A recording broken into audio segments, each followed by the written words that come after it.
Hello મિત્રો, કેમ છો? આજે આપણે એડીઆરએસ એટલે કે લવાદી અધિનિયમો પર નવા પ્રશ્નની ચર્ચા કરીશું. આજનો આપણો પ્રશ્ન છે કે લવાદી ટ્રિબ્યુનલની રચના, તેની હુકુમત, તેની ફરજો અને જવાબદારીની વિસ્તૃત ચર્ચા કરો. તો આજે આપણે લવાદી ટ્રિબ્યુનલ ઉપર નોંધ લખવાની છે. શોર્ટ નોટની અંદર પણ પૂછી શકાય, લવાદી ટ્રિબ્યુનલ ઉપર નોંધ લખો. અથવા તો આ સવાલ બીજી રીતે પણ પૂછવામાં આવે છે કે લવાદોની નિમણૂક કોણ કરે છે, લવાદો કેટલી સંખ્યાની અંદર નિમી શકાય છે, એની સત્તા ફરજો શું છે, એની કાર્યવાહી કઈ રીતે કરવામાં આવે છે જણાવો. તો આ સવાલના અંદર પણ આ સેમ જવાબ આવે છે અને લવાદી ટ્રિબ્યુનલની અંદર પણ આ જ સેમ જવાબ આવે છે. ચાલો, તો આ સવાલ પૂછાય એટલે આપણે આપણા ફોર્મેટ મુજબ સૌથી પહેલે ફ્રન્ટ પેજ ઉપર મુદ્દા બનાવવાના રહેશે. કયા કયા મુદ્દા બને છે? સૌથી પહેલે પ્રસ્તાવનાની વાત કરીશું. ત્યાર પછી લવાદી ટ્રિબ્યુનલની વ્યાખ્યા. આ કાયદાની અંદર લવાદી ટ્રિબ્યુનલ ક્યાં આપણને જોવા મળે છે તો એની આપણે વાત કરવાની છે, એની વ્યાખ્યા જોવાની છે કે લવાદી ટ્રિબ્યુનલ કોને કહેવામાં આવે છે. પછી લવાદી ટ્રિબ્યુનલની રચના કોણ કરે છે? તો જે પક્ષકારો હોય એ જ લવાદી ટ્રિબ્યુનલની રચના મોટે ભાગે કરતા હોય છે.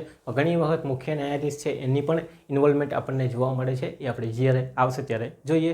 ચાલો, લવાદોની સંખ્યા એને એક મુદ્દો બને છે. પછી આવે લવાદોની નિમણૂક કોણ કરે, કેવી રીતે કરે, તો એની આખી પ્રોસિજર છે તે તમારે લખવાની છે. ત્યાર પછી લવાદોની હુકુમત, કે લોકોની કઈ કઈ હુકુમત છે, લવાદી ટ્રિબ્યુનલની હુકુમત શું છે, સેક્શન નંબર 16 અને 17માં જોવા મળે છે. બે પાર્ટની અંદર કે નિર્ણય લેવાની સત્તા અને વચગાળાના હુકમ આપવાની સત્તા. અને બીજું આપણે અહીંયા જોઈશું એની ફરજો અને જવાબદારી શું છે, કોની? આ લવાદ ટ્રિબ્યુનલની અથવા તો લવાદોની. ચાલો, તો આટલી વાત કરવાની અને છેલ્લે તમારે સમાપન લખીને વાતને પૂર્ણ કરવાની. જો કોઈ કેસ હોય તો કેસ તમે અહીંયા શું કરી શકો છો? મેન્શન કરી શકો છો. ચાલો, તો શરૂઆત કરીએ સૌથી પહેલે પ્રસ્તાવનાથી. ચાલો, તો આ કાયદો છે આપણો લવાદી અધિનિયમ 1996. એના કાયદાની અંદર લવાદીની વાત કરવામાં આવેલી છે. લવાદી સમજૂતી જે કરેલી હોય પક્ષકારોએ, તો જ્યારે કોઈ પણ તકરાર થાય તો એનું સોલ્યુશન લાવવા માટે, એનો નિર્ણય લાવવા માટે લવાદી ટ્રિબ્યુનલની રચના કરવામાં આવે છે. અને લવાદી ટ્રિબ્યુનલમાં કેટલી સંખ્યામાં નિમી શકાય, એના સત્તા અને હુકુમતો શું છે, એ અંગેની વાત આપણને સેક્શન નંબર 16 અને 17ની અંદર જોવા મળે છે. તેમજ લવાદોની સંખ્યા કઈ રીતે નિમી શકાય, એના સંખ્યાની અંદર કોણ કેવી રીતે નિમણૂક કરશે, રચના કેવી રીતે કરશે, કયા પક્ષકારો ભાગ લેશે, એ અંગેની વાત સેક્શન નંબર 10 અને 11ની અંદર આપણને જોવા મળે છે. તો આની વિસ્તૃત ચર્ચા નીચે મુજબ છે, આ રીતે તમારે વાત કરવાની. તો લવાદી ટ્રિબ્યુનલની વાત સેક્શન નંબર 2Dની અંદર એની વ્યાખ્યા આપેલી છે. ત્યાર પછી લવાદોની સંખ્યાની જે વાત છે સેક્શન નંબર 10 અને 11ની અંદર જોવા મળે છે. લવાદોની જે હુકુમતો છે તેની વાત સેક્શન નંબર 16 અને 17ની અંદર આપણને જોવા મળે છે, જેની વિસ્તૃત ચર્ચા નીચે મુજબ છે. આ રીતે તમારે શું કરવાનું છે? તો પ્રસ્તાવના ફ્રેમ કરવાની છે. ચાલો, તો આ કાયદાની અંતર્ગત પક્ષકારો વચ્ચે થયેલી લવાદી સમજૂતી અંતર્ગત જ્યારે કોઈ તકરાર થાય તો એનું નિવારણ કરવા માટે લવાદી પંચની રચના કરવાની વાત કરવામાં આવેલી છે. ચાલો, એની પણ જોગવાઈ હોવી જોઈએ લવાદી પંચની. ચાલો, એ જોગવાઈ હોય તો જેને હુકુમત, કે એ લોકો કઈ હુકુમત વાપરશે, એ સેક્શન નંબર 16-17માં જોવા મળે. એની ફરજો અને જવાબદારી પણ આપણને ત્યાં જ જોવા મળે છે. તેમજ લવાદોની સંખ્યા જે નક્કી કરવાનું કામ છે, એની નિમણૂક કરવાનું કામ છે, સેક્શન નંબર 10 અને 11ની અંદર આપણને જોવા મળે છે, જેની વિસ્તૃત ચર્ચા નીચે મુજબ છે. આ રીતે તમારે શું કરવાનું છે? તો પ્રસ્તાવનાને ફ્રેમ કરવાની છે. હવે આપણે વાત કરીએ લવાદી પંચ અથવા લવાદી ટ્રિબ્યુનલ. એની વાત કરેલી છે સેક્શન નંબર 2D, બરાબર, કલમ 2D અથવા Dની અંદર આપણને જોવા મળે છે. ચાલો, તો જોઈએ લવાદી સમજૂતી એટલે શું. તો લવાદી સમજૂતી એક પંચ છે જે એકી સંખ્યામાં બનેલું જોવા મળે છે. કઈ સંખ્યામાં? એકી સંખ્યામાં અથવા તો એક કરતાં વધારે સંખ્યામાં જોવા મળે છે. તેનું કામ શું છે? તો તકરારનું નિવારણ કરવાનું કામ છે. કઈ તકરારનું નિવારણ કરવાનું? તો લવાદી સમજૂતી અંતર્ગત જે કાયદો બનાવેલો છે એની અંતર્ગત જે કરારજન્ય હોય કે કરારજન્ય ન હોય, બરાબર, કાયદાની બાબતનો કોઈ પ્રશ્ન હોય કે હકીકતની બાબતનો કોઈ પ્રશ્ન હોય, એનું નિરાકરણ લાવવા માટેનું કામ કોનું છે? આ લવાદી પંચનું છે. ચાલો, તો લવાદી સમજૂતી અંતર્ગત જે આપણે જોઈ ગયા છે લવાદી સમજૂતીની વ્યાખ્યા સેક્શન નંબર 7ની અંદર. તો લવાદી સમજૂતી સેક્શન નંબર 7 અંતર્ગત થયેલી તકરારોનું નિરાકરણ લાવવા માટે એક અથવા ત્રણ સભ્યોની બનેલી કમિટી, એક અથવા તો ત્રણ સભ્યોની બનેલી કમિટી અથવા તો પંચને લવાદી ટ્રિબ્યુનલ તરીકે ઓળખવામાં આવે છે. ચાલો, તો શું છે? એક અથવા તો ત્રણ સભ્યોની બનેલી જે કમિટી છે, જે પંચ છે, તેને શું કહેવામાં આવશે? લવાદી કમિટી તરીકે અથવા તો લવાદી ટ્રિબ્યુનલ તરીકે ઓળખવામાં આવે છે. ચાલો, અહીંયા એવું કહેવામાં આવેલું છે કે જે તકરારનું નિવારણ કરવાનું હોય ત્યારે એકી સંખ્યામાં જ સભ્યો નિમી શકાય છે, બરાબર. સ્વતંત્રતા આપેલી છે, એમ કહો સંખ્યા કોઈ નથી કે ગમે એટલા નિમી શકાય, પણ અહીંયા ગમે એટલા નિમો પણ એકી સંખ્યામાં જ નિમવાના છે. એકી સંખ્યા એટલે 1, 3, 5, 7, 9, 11 એવી સંખ્યા થઈ ગઈ, એને કહેવામાં આવે એકી સંખ્યા. બેકી સંખ્યાની અંદર સભ્યો નિમી શકાય નહીં, એટલે કે 2, 4, 6, 8ના સભ્યો તમે નિમી શકતા નથી લવાદ તરીકે, કારણ કે પછી એક આ બાજુ જાય, એક આ બાજુ જાય, એક આ બાજુ જાય, એક આ બાજુ જાય, તો પછી નિરાકરણ આવે નહીં. એટલે એકી સંખ્યામાં નિમવાનું છે, કાં તો 1 નિમો, કાં તો 3 નિમો, કાં તો 5 નિમો, કાં તો 7 નિમો. પણ અહીંયા લવાદી ટ્રિબ્યુનલ મોટે ભાગે 1 અને 3 વંશનું જ બનાવવામાં આવે છે. ચાલો, તો લવાદી સમજૂતી, લવાદી ટ્રિબ્યુનલની વાત શું છે? તો લવાદી સમજૂતી અંતર્ગત જે બી તકરારો થાય, ઝઘડો થાય, એનું નિરાકરણ કરવા માટે 1 અથવા તો 3 લવાદોની અથવા તો સભ્યોની જે કમિટી કે પંચ બનાવવામાં આવે, જેનું કામ શું છે? આ તકરારનું નિરાકરણ લાવવાનું છે. જે આ લવાદી સમજૂતી અંતર્ગત શું કરશે? તકરારોનું નિવારણ લાવશે. તો એ કમિટીને, એ પંચને શું કહેવામાં આવશે? લવાદી ટ્રિબ્યુનલ તરીકે ઓળખવામાં આવે છે. અને લવાદી ટ્રિબ્યુનલની અંદર એકી સંખ્યામાં સભ્યો એટલે કે લવાદો નીમવામાં આવે છે.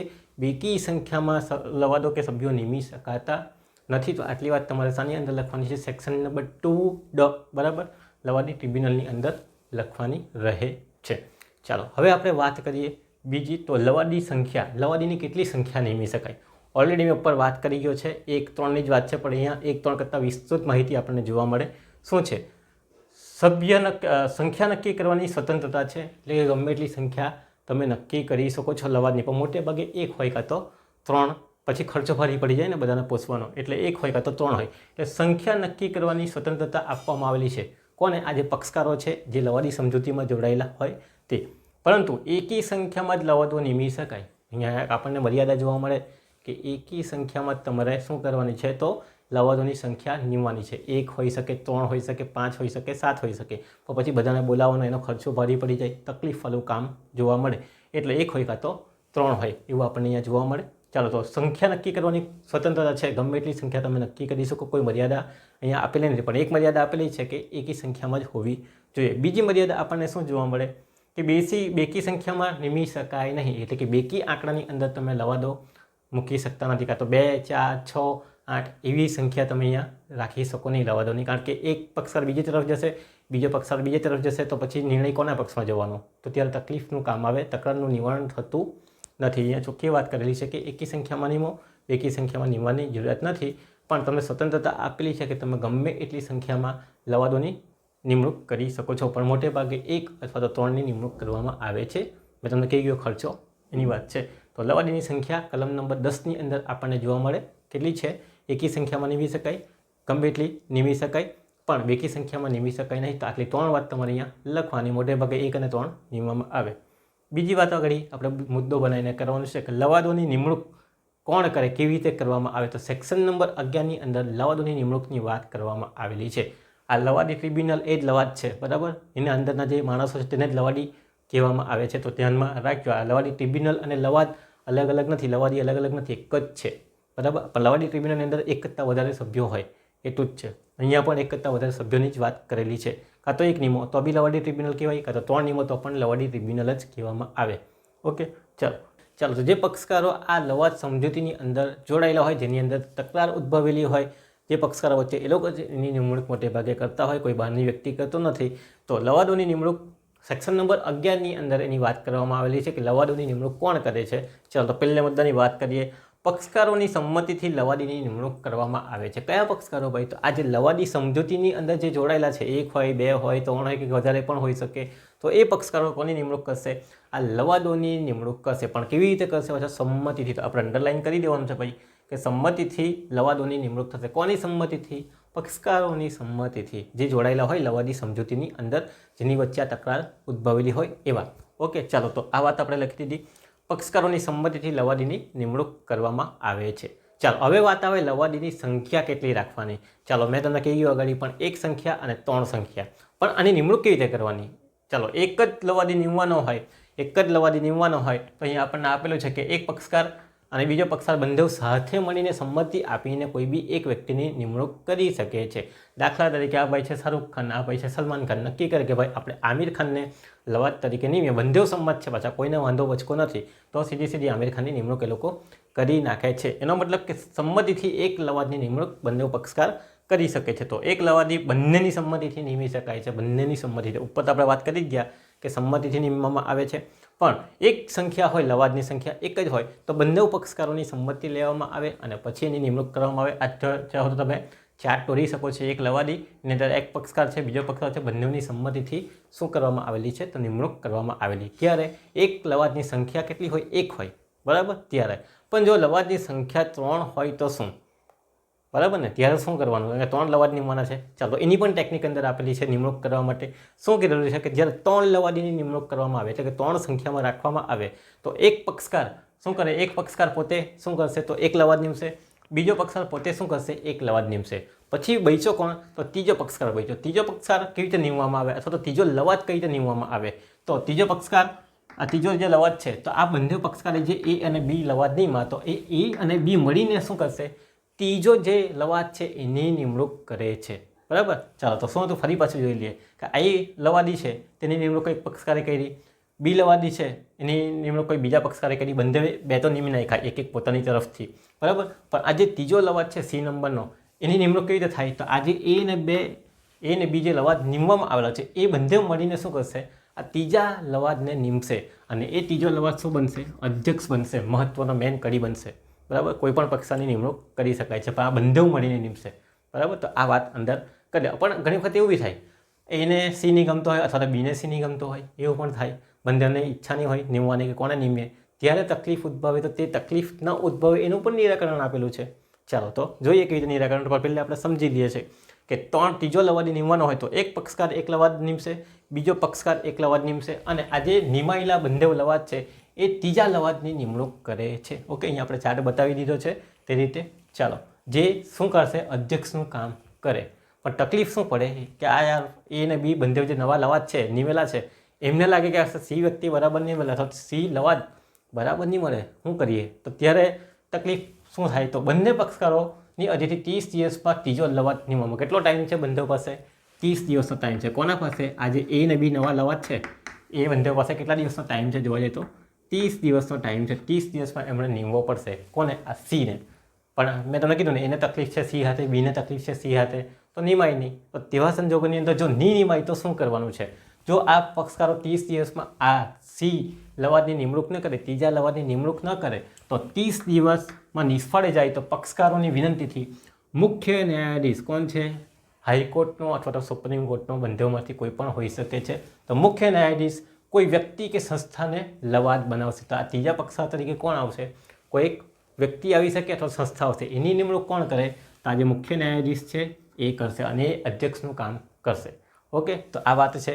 ચાલો તો ત્રીજો લવાદ પહેલો અહીંયા ફરી પાછું જોઈ લે કે એ જે લવાદ છે એની નિમણૂક એક પક્ષકાર કરશે, બીજો લવાદ છે એની નિમણૂક બીજો પક્ષકાર કરે, અને આ જે બંને નવા નિમાયેલા લવાદ છે એ ત્રીજા લવાદની નિમણૂક કરે છે. પણ જો આ ત્રીજા લવાદની નિમણૂક 30 દિવસની અંદર ન થાય, એ લોકો નિષ્ફળ જાય, તો પછી શું થાય? તો આ બંને પક્ષકારો, આ જે પક્ષકારો છે અથવા તો આ જે પક્ષકારો છે એ મુખ્ય ન્યાયાધીશને કહેશે, અને મુખ્ય ન્યાયાધીશ પછી કોઈ ત્રીજી વ્યક્તિ અથવા તો સંસ્થાને શું કરશે? ત્રીજો લવાદ બનાવશે, અને એનું કામ શું છે? અધ્યક્ષનું કામ છે. એ તમારે ધ્યાનમાં રાખવાનું છે. ચાલો તો 30 દિવસ એ અને બી મળીને 30 દિવસમાં નિમશે. નહીં નિમે, 30 દિવસમાં ના થાય તો પછી મુખ્ય ન્યાયાધીશ આની નિમણૂક કરે, કાં તો વ્યક્તિની નિમણૂક કરશે, કાં તો સંસ્થાની નિમણૂક કરશે. તો આટલી વાત તમારે લખવાની છે. તો આ જે છે મેથડ, તે લવાદોની નિમણૂક કરવાની મેથડ છે. ચાલો, લવાદોની નિમણૂક કોણ કરે છે? તો પક્ષકારો પોતાની સંમતિથી કરે છે. પછી સંખ્યાની વાત આવે તો નંબર 1, એક સંખ્યા હોય તો બંને પક્ષકાર સંમતિથી એક લવાદની નિમણૂક કરી નાખે. પણ જો 3 સંખ્યા હોય તો એક પક્ષકાર એક લવાદ નિમે, બીજો પક્ષકાર એક લવાદ નિમે, એટલે 2 લવાદ થઈ ગયા. એ 2 જે નિમાયેલા લવાદો છે એ ત્રીજી લવાદીની નિમણૂક કરે, એટલે કે ત્રીજો લવાદ છે તેની નિમણૂક કરશે. પણ જો એ લોકો નિષ્ફળ જાય, એ લોકોને પ્રોબ્લેમ થાય કોઈને નિમવામાં, તો પછી એ 30 દિવસ પછી શું થાય? તો મુખ્ય ન્યાયાધીશ છે હાઈકોર્ટનો અથવા તો સુપ્રીમ કોર્ટનો, તે શું કરશે? એ કોઈ સંસ્થા અથવા કોઈ વ્યક્તિને આ ત્રીજા લવાદ તરીકે નિમશે, જે અધ્યક્ષ તરીકેનું કામ કરે છે. એટલે ન્યુટ્રલ થઈ જાય બધી રીતે. ઓકે, તો આ વાત છે નિમણૂકની પદ્ધતિ સેક્શન નંબર 11ની અંદર તમારે લખવાની છે. ચાલો તો સંમતિથી એક સંખ્યા હોય તો અને 3 સંખ્યા હોય તો ચાર્ટ બનાવવાનો પ્રયત્ન કરજો, એટલે સમજ પડી જાય, ઇઝીલી તમને ખબર પડે. પેપરમાં પણ બનાવવાનો પ્રયત્ન કરજો. ચાલો હવે આપણે વાત કરીએ લવાદી ટ્રિબ્યુનલની હુકુમત સેક્શન નંબર 16 અને 17. હુકુમતનો મતલબ પાવર, કેટલા પાવર છે, કેટલો એરિયો લાગે છે એને, તેની વાત છે. ચાલો તો એના અંદર પાછા 2 સેક્શન આપણને જોવા મળે, સેક્શન નંબર 16 અને સેક્શન નંબર 17. ચાલો તો પહેલી વાત કરીએ, મળેલી હુકુમત પર નિર્ણય લેવાની સત્તા. હવે આ જે લવાદી ટ્રિબ્યુનલ છે એ શું કરશે, પોતાને જે હુકુમત મળેલી છે એ મુજબ નિર્ણય આપવાનું કામ કરે છે. અને બીજું શું છે, વચગાળાના પગલાં લેવાની સત્તા, એટલે કે વચગાળામાં નિર્ણય આવ્યા પહેલાં પણ એ શું કરી શકે, નિર્ણય આપી શકે છે કોઈ બાબત માટે, એને કહેવામાં આવે વચગાળાના પગલાં. તમે ભણીને જ આવ્યા છો, બરાબર. જો મળેલી હુકુમત પર નિર્ણય લેવાની સત્તા સેક્શન નંબર 16માં શું આપેલું છે કે લવાદી સમજૂતીના તકરાર પર નિર્ણય આપશે. જે તકરાર થયેલી છે તેના પર નિર્ણય લાવવાનું કામ એ પાવર કોને છે, લવાદી ટ્રિબ્યુનલને રહેલો છે. ચાલો તો પહેલું, લવાદી સમજૂતી અંતર્ગત જે તકરાર ઉદ્ભવેલી હતી એના પર નિર્ણય આપવાનું કામ કરશે. કોણ કરશે? આ લવાદી ટ્રિબ્યુનલ. તો એ પહેલો પાવર અથવા સત્તા આપણને જોવા મળે છે. જો કોઈ લવાદી ટ્રિબ્યુનલ હુકુમત ઓળંગે તો રજૂઆત કરી શકાય છે, બરાબર. કેસ ચાલુ છે અને કોઈ આ જે લવાદી છે પોતાની સત્તાની બહાર જતા રહેતા હોય, કોઈ વધારાના પગલાં લેતા હોય જે લેવા ન જોઈએ, સત્તા ઓળંગેલી આપણને દેખાય, તો પછી આ જે પક્ષકારો છે, બંને પક્ષકારો જે છે તે શું કરશે, રજૂઆત કરશે. રજૂઆત કરવાનું કામ કરશે. કોને કરશે? આ લવાદી ટ્રિબ્યુનલને જ કરશે કે ભાઈ તમે તમારી સત્તા કે હુકુમતને ઓળંગી રહ્યા છો. તો લવાદી ટ્રિબ્યુનલને હુકુમત ઓળંગે તો રજૂઆત કરી શકાય છે. ચાલો, ત્રીજે, બચાવ નિવેદન કરે પછી પોતાની રજૂઆત બધી કરી દે પછી હુકુમત બાબતે રજૂઆત કરી શકાય નહીં કે ભાઈ આને હુકુમત ન હતી, પહેલે પોતાનો બચાવ બી રજૂ કરી દીધો, સામેવાળાએ પણ બચાવ રજૂ કરી દીધો, અરજ કરી દીધી, પછી કહે કે નહીં ભાઈ તમને તો સત્તા જ નહીં હતી આ બધું કામ કરવાની, તો એ ચલાવી લેવામાં આવશે નહીં. તો બચાવનું નિવેદન કરે પછી હુકુમત બાબતે રજૂઆત કરી શકાય નહીં. તો આની વાત તમારે ધ્યાનમાં રાખવાનું છે કે બચાવનું નિવેદન થઈ ગયું હોય, બંને પક્ષકાર તરફથી કરવામાં આવેલું હોય તો હુકુમત બાબતે રજૂઆત કરી શકાશે નહીં. એ પહેલાં તમારે રજૂઆત કરવાની છે. પણ એકવાર કેસ ચાલુ થઈ ગયો, બધું આપી દીધું ને પછી તમે કહે કે તમને હુકુમત નથી તો ચલાવી લેવામાં આવશે નહીં, પછી તો કેસ ચાલુ રહેશે આગળ. ઓકે, તો આ ધ્યાનમાં રાખવાનું છે. બચાવનું નિવેદન કરે પછી, બરાબર, આ ધ્યાનમાં રાખજો. ચોથું, લવાદી એવોર્ડથી નારાજ પક્ષકાર સેક્શન નંબર 34 અંતર્ગત શું કરી શકે છે, તો એવોર્ડ રદ કરવા માટે અરજી કરી શકે છે. તો એવોર્ડ રદ કરવા માટે પણ અરજી કરી શકે છે. કોઈ વ્યક્તિને હુકુમત કોઈ વ્યક્તિને નિર્ણય આપી દીધો છે બંને પક્ષકારોને, કોઈને ન હોય, નારાજ હોય, તેવી વ્યક્તિ શું કરી શકે છે, તો કલમ 34 અન્વયે એવોર્ડ રદ કરવા માટે અરજી પણ કરી શકે છે. તો આટલી વાત તમારે અહીંયા રાખવાની. મળેલી હુકુમત પર નિર્ણય લેવાની સત્તા સેક્શન નંબર 16. ચાલો, તો હવે આપણે વાત કરીએ વચગાળાના પગલાં લેવાની સત્તા. સેક્શન નંબર 17ની અંદર વચગાળાના પગલાં લેવાની વાત કરવામાં આવેલી છે કે જ્યારે ફાઇનલ હુકુમ કે એવોર્ડ આપે એ પહેલાં અમુક શું કરશે, નિર્ણય કરવાની જે વાત આવે, ફેસલો આપવાની જે વાત આવે એને કહેવામાં આવે વચગાળાના પગલાં લેવાની સત્તા સેક્શન નંબર 17. તો ટ્રિબ્યુનલને વચગાળાના પગલાં લેવાની પણ સત્તા છે. ચાલો, કયા કયા વચગાળાના પગલાં લઈ શકે છે તો એની આપણે વાત કરીએ. પક્ષકારોની વિનંતીથી વિષય વસ્તુ સંબંધમાં, વિષય એટલે જે તકરાર છે તેના સંબંધમાં શું કરી શકે, વચગાળાના પગલાં લઈ શકાય છે અથવા તો માંગી શકાય છે. ચાલો, કયા કયા વચગાળાના પગલાં માંગી શકાય? હજુ નિર્ણય આવે તે પહેલાં, તકરારી બાબતો નિર્ણય આવે તે પહેલાં. નંબર 1, વિષય વસ્તુ સાચવી રાખવાની છે કે ભાઈ વિષય વસ્તુનો નાશ ન થાય તો એ સાચવી રાખવા માટે પણ વચગાળાના પગલાં માંગી શકાય છે. કોઈ એ એન્ટ્રી કરતો હોય, બી એન્ટ્રી કરતું હોય, વસ્તુનું નુકસાન થતું હોય. સગીર માટે વાલીની, કોઈ વ્યક્તિ સગીર છે એનો ફેસલો આપવાનો હોય તો એ પહેલાં પણ શું કરવામાં આવે, વાલીની નિમણૂક કરવાની વાત આવે તો વાલીની નિમવાની પણ વચગાળાની વાત આવી શકે. રિસીવરની નિમણૂક કરવાની, રિસીવરની નિમણૂક તમે CPCની અંદર ભણી જ ગયા છો, બરાબર. ચાલો, તો CPCની નિમણૂક કરવાની પણ વાત આવી શકે છે, એ પણ વચગાળાના પગલાંની અંદર આવે. જ્યાં સુધી ફાઇનલ હુકમનામું ન આવે ત્યાં સુધી રિસીવર પોતાની પાસે મિલકત રાખશે અથવા વ્યક્તિને રાખશે અથવા તો કોઈ જે બાબતો મિલકત હોય તે એ સાચવી રાખવાની વાત આવે. મનાઈ હુકમ આપવાની પણ વાત આવે. અમુક કામ કરતાં અટકાવવાની વાત એને કહેવામાં આવે મનાઈ હુકમ. ચાલો, તો એ મનાઈ હુકમ પણ આપી શકે છે કે વસ્તુ અટકાવતા, કોઈ જગ્યાએ પ્રવેશ કરતો અટકાવતા, વસ્તુ વાપરતા, તો એવા જાતનો મનાઈ હુકમ અંદર આવી શકે છે. જામીનગીરીની પણ ફરજ પાડી શકે છે, બરાબર. જામીન પણ આપવા પડે ઘણી વખત. ચાલો, કે અહીંયાથી હું ત્યાં નહીં જઈશ, અહીંયા જ રહીશ, તમે બોલાવશો ત્યારે આવી જઈશ, વગેરે વગેરે જેવા જામીનગીરીની ખત આવે તેની પણ ફરજ પાડી શકાય છે. ચાલો, ટ્રિબ્યુનલને મળેલી સત્તા મર્યાદામાં રહીને પોતાની સત્તાનો ઉપયોગ કરી શકે છે. એટલે કે આ જે સત્તા છે એમને જે સત્તા સોંપવામાં આવેલી છે પેલી લવાદી સમજૂતીની અંદરથી, તે મુજબ એ લોકો શું કરી શકે છે, પોતાની સત્તા વાપરી શકે છે, પોતાની હુકુમતની અંદર નિર્ણય આપી શકે છે. એની મર્યાદાની બહાર એ લોકો નિર્ણય કરી શકતા નથી. તો વચગાળાના પગલાંની વાત આવે કે હજુ કેસ ચાલુ છે અને ફાઇનલ હુકમનામું આવે એ પહેલાં પણ શું કરી શકે, પોતે અમુક નિર્ણયો આપી શકે છે. ચાલો, તો એની વાત છે. વિષય વસ્તુ સંબંધે વચગાળા પગલાં લઈ શકાય, જેની અંદર વિષય વસ્તુ સાચવી રાખવાની, સગીર માટે વાલી નિમવાની વાત છે, રિસીવરની નિમણૂક કરવાની વાત છે, મનાઈ હુકમ આપવાની વાત છે, જામીનગીરીની ફરજ પાડી શકાય છે. અને આ બધી જે બાબતો છે પોતાની સત્તા અને હુકુમતની અંદર ઓર્ડર આપવાનો હોય, એની બહાર જવાનું નથી. નહીં તો બહાર જાય તો પછી આપણે અપીલ કરી શકીએ છીએ કે ભાઈ આ પાવર તેમને આપેલા જ નહીં હતા, બરાબર, તો એ પણ અહીંયા આવશે. તો 2 બાબતની હુકુમતો આપણને જોવા મળે છે સેક્શન નંબર 16માં. તો મળેલી હુકુમત પર નિર્ણય લેવાની સત્તા નિર્ણય લેશે, અને બીજું છે વચગાળાના પગલાં લેવાની પણ સત્તા અથવા હુકુમત એમને રહેલી છે. કોને? લવાદી ટ્રિબ્યુનલને. તો આટલી વાત તમારે લખવાની છે શાની અંદર? હુકુમતની અંદર. હવે આ લવાદ પંચ છે અથવા લવાદી ટ્રિબ્યુનલ છે, એની ફરજો પણ આપણને જોવા મળે, એની જવાબદારી પણ આપણને જોવા મળે છે. તો 10 જેટલી જવાબદારી આપણે અહીંયા જોવાની છે. સૌથી પહેલે શું આવશે? કેસ રજૂ કરવાની સમાન તક આપવાની છે. બંને જે પક્ષકારો છે, લવાદી 1 હોય કે 3 હોય, બંને પક્ષકારો આવે છે, તો કેસ રજૂ કરવા માટે બંને પક્ષકારને શું કરવાની છે? સમાન તક આપવાની છે. દરેક પક્ષકારને સાંભળવાના રહે છે. પોતાના પુરાવાઓ રજૂ કરશે, પોતાની જે કંઈ જુબાની છે તે રજૂ કરશે. આ બાજુનો પક્ષકાર પણ પોતાની જુબાની રજૂ કરશે, પુરાવા રજૂ કરશે. તો બંનેને કેસ રજૂ કરવાની સમાન તક આપવાની છે. એક બાજુ બહી નથી જવાનું આપણે, બરાબર ને? એટલે કે એક બાજુ ફેવરમાં નથી જવાનું આપણે. ચાલો, શરતોનું પાલન કરવાનું છે. લવાદ સમજૂતીની શરતોનું તમામ પાલન કરવાનું. તો લવાદ સમજૂતીની અંદર જે બધી જુદી જુદી શરતો લખાયેલી હોય આ લવાદી ટ્રિબ્યુનલ માટેની, અથવા તો લવાદની નિમણૂક કરતી વખતે અથવા લવાદી સમજૂતી કરતી વખતે, એ શરતોનું તમામ પાલન કોણે કરવાનું છે? આ લવાદોએ કરવાનું છે. બરાબર, એટલે ન્યુટ્રલ રહીને કામ કરવાનું છે શરતોની અંદર. તો લવાદ સમજૂતીની તમામ શરતોનું પાલન કરવાનું છે. એમાં મહિનાની અંદર 1 વખત તમારે મળવાનું છે, તો મહિનાની અંદર 1 વખત મળવાનું. સ્થળ નક્કી કરેલું કે આ સ્થળ પર જ મળશું તો ત્યાં જ મળવાનું. તો જુદી જુદી શરતો લોકો બનાવી શકે છે. કોણ બનાવી શકે છે? આ પક્ષકારો. અને એ ફેવરમાં પછી એમને કામ કરવાનું હોય. કોણે? લવાદોએ. બીજી વાત છે કાયદાકીય રીતે કાર્યવાહી કરવાની છે. કાયદાકીય રીતે એટલે કોર્ટની અંદર જે પ્રોસિડિંગ્સ ચાલે તે મુજબ એને કહેવામાં આવે કાયદાકીય રીતે. એટલે કે સાંભળીને યોગ્ય પુરાવા લઈને કારણો નોંધવાને જણાવવાની વાત છે. તો દરેક પક્ષને યોગ્ય રીતે સાંભળવાનો છે, કબૂલાતો લેવાની છે, એમના પુરાવાઓ ભેગા કરવાના છે, પુરાવાનું એનાલિસિસ કરવાનું છે, પછી કારણો જે હોય તેને નોંધવાના છે અને એમને જણાવવાના પણ છે. તો આ કેવી છે કે કાયદાકીય પ્રોસેસ થઈ ગઈ. પછી પેલાને બોલાવે, પેલાને નહીં બોલાવે, પછી પેલાને બોલાવે, પેલાને નહીં બોલાવે, બંને વચ્ચે તાલમેલ થતો નથી.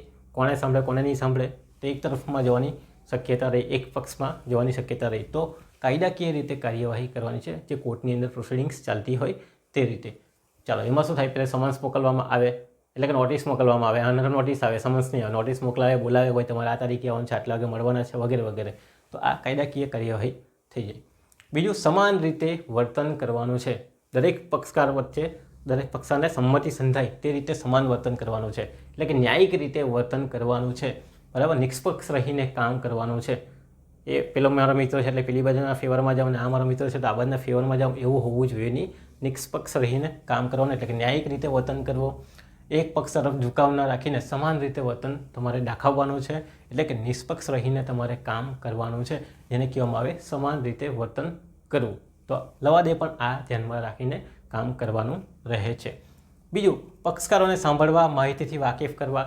હવે લવાદ સમજૂતીની જે બાબતો હોય એ દસ્તાવેજો બાબતમાં સંભળાવીની, એ બાબતો એમને સંભળાવીની અને પક્ષકારોને વાકેફ કરવાની પણ વાત આવે છે. તો ચાલો, હવે નવો મુદ્દો જોઈએ. પક્ષકારોને સાંભળવા અને માહિતીથી વાકેફ કરવા.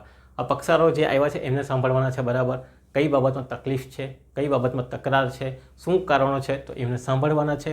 પછી દસ્તાવેજો લેવાના છે, એ દસ્તાવેજોને એનાલિસિસ કરીને માહિતીથી વાકેફ કરવાના કે ભાઈ આ બાબતમાં આવું લખાયેલું છે એટલે આ ફેવરમાં આ રીતે જ થાય, બીજી કોઈ ફેવરમાં ન થાય. તો એ બાબતો સંભળવાની છે, સાંભળવાની પણ છે અને એમને માહિતી પણ આપવાની છે. એટલે કે વાકેફ પણ કરાવવાના છે. તમારી આ ભૂલો છે જેના કારણે અમે આવો ચુકાદો આપીએ છીએ, અથવા તો આ માહિતી તમારી ખોટી થઈ ગઈ છે જે ન થવી જોઈતી હતી. તો એમને માહિતીથી વાકેફ કરાવવાનું કામ પણ કોનું છે? તો વાકેફ કરાવવાનું કામ પણ લવાદ પંચનું છે અથવા લવાદોનું છે. સુનાવણી માટે નોટિસ મોકલવાનું કામ. કાર્યવાહી કેવી રીતે સ્ટાર્ટ થાય? સૌથી પહેલાં તો નોટિસથી જ સ્ટાર્ટ થાય. તો નોટિસ દરેક પક્ષકારને મોકલવાની હોય. જેટલા બી પક્ષકાર જોડાયેલા હોય દરેકને નોટિસ મોકલવાની, સમય, સ્થળ બધું તમારે લખવાનું હોય અને એની અગાઉથી જાણ કરવાની છે નોટિસમાં. ઓકે, અઠવાડિયા આગળ અથવા તો 10 દિવસ આગળ આપણે જાણ કરતા હોઈએ. ઓકે, તો સુનાવણી માટે નોટિસ પાઠવવાની છે વ્યવસ્થિત, એ પણ ફરજ રહેલી છે.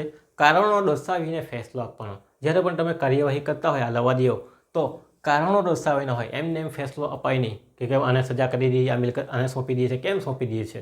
તેનું કારણ લખવું પડે છે કે આ દસ્તાવેજ આની પાસે પુરાવા છે, આ દસ્તાવેજ તારી પાસે પુરાવા નથી, તો આ દસ્તાવેજમાં આનું નામ હોવાના કારણે આને આપણે મિલકત સોંપીએ છીએ.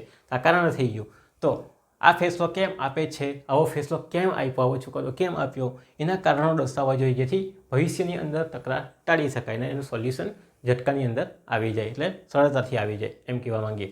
તો આ ફેસલો કેમ આપે છે એના કારણો જણાવવા જોઈએ અને પછી ફેસલો સોંપવો જોઈએ, જેથી તકરારને આપણે શું કરી શકીએ, ટાળી શકીએ. તો કારણો દર્શાવીને ફેસલો આપવાની ફરજ કોની છે? તો લવાદી ટ્રિબ્યુનલ પંચની છે. નેક્સ્ટ આગળ વાત કરીએ, ફેસલો આપતી વખતે ધ્યાનમાં રાખવાની બાબત. ફેસલો આપે એટલે કે આ એવોર્ડ તૈયાર કરે ત્યારે અમુક બાબતો લવાદ પંચે ધ્યાનમાં રાખવાની હોય અથવા તો લવાદી ટ્રિબ્યુનલે ધ્યાનમાં રાખવાની. શું ધ્યાનમાં રાખવાનું? સૌથી પહેલાં તો સહી અંદર કરેલી હોય જોઈએ.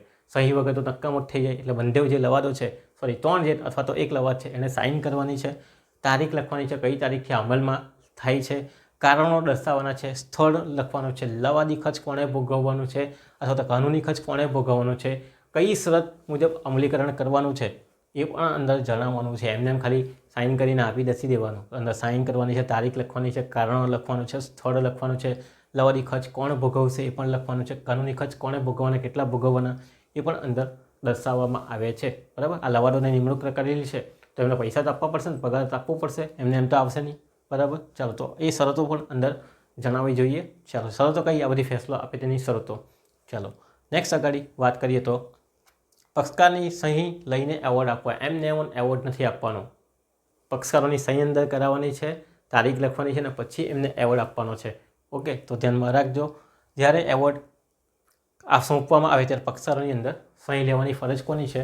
તો લવાદી ટ્રિબ્યુનલની છે, નહીં તો એ માન્ય ગણાશે નહીં. બરાબર. ચાલો, ન્યાયના સિદ્ધાંતોને અનુસરવાના છે. ન્યાયના જુદા જુદા સિદ્ધાંતો છે. CRPC મુજબની જે જોગવાઈઓ છે કે સમન્સ મોકલી લઈ, સમન્સ આવ્યો પછી ટાઈમ આપ્યો 1 કે 2 વખત, બરાબર, બોલાવ્યા, હાજર ન થયા તો અહીંયા પણ કેવું છે કે બંધારણ સુનાવણીની વ્યવસ્થિત તક આપવાની, પુરાવા લેવાની વ્યવસ્થિત તક આપવાની છે અને પછી ફેસલો આપવાનો છે.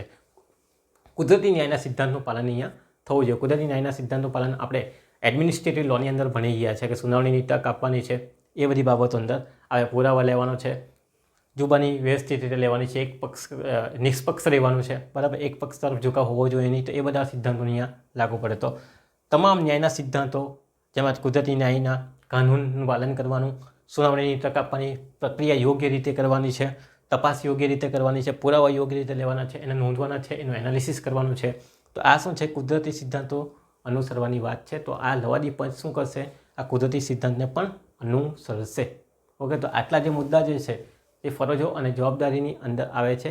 ચાલો, તો જોઈએ આ સવાલ આપણને પૂછાય, લવાદી ટ્રિબ્યુનલની રચના, હુકુમત, ફરજો. તો સૌથી પહેલાં તમારે પ્રસ્તાવના સમજાવવાની, ત્યાર પછી લવાદી ટ્રિબ્યુનલની વાત કરવાની, સેક્શન નંબર 2D, ત્યાર પછી સંખ્યા, તો લવાદીની સંખ્યા સેક્શન નંબર 10, પછી લવાદોની નિમણૂક સેક્શન નંબર 11, ત્યાર પછી આપણે જોવાનું છે હુકુમત. પણ આ ચાર્ટ તમારે બનાવવાનો છે. બરાબર.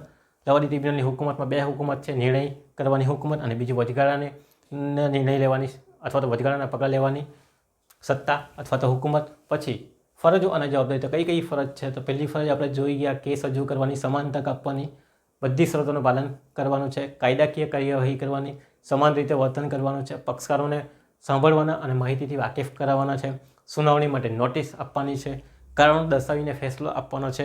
ફેસલો આપતી વખતે કઈ બાબતનું ધ્યાન રાખવાનું છે? તો કારણો, લવાદી ખર્ચ, કાનૂની ખર્ચ વગેરે જોવાના છે, પક્ષકારોની સહી લઈને એવોર્ડ આપવાનો છે, પ્લસ ન્યાયના સિદ્ધાંતોને અનુસરવાના છે.